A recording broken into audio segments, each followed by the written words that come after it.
السؤال يطرح نفسه، شنو يعني وطن؟ شنو هو الوطن؟ الوطن هو البيت اللي يضفنا ويحمينا.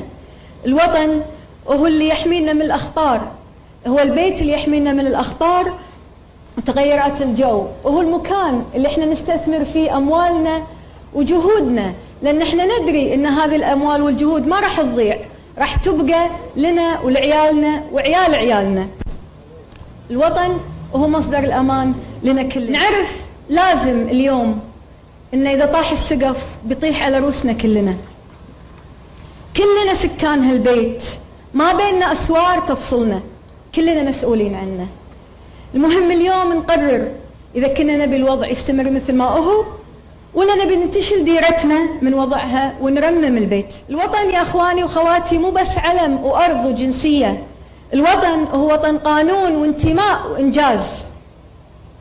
أنا اليوم أوعدكم إني أمثلكم بالأخلاق اللي تربيت عليها، إني أمثلكم بالقيم اللي تحرك سلوكي، الإخلاص والصدق والأمانة والإصرار.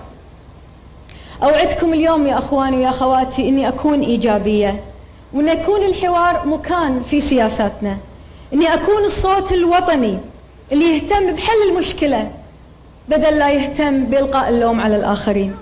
والدنيا معكم رخيص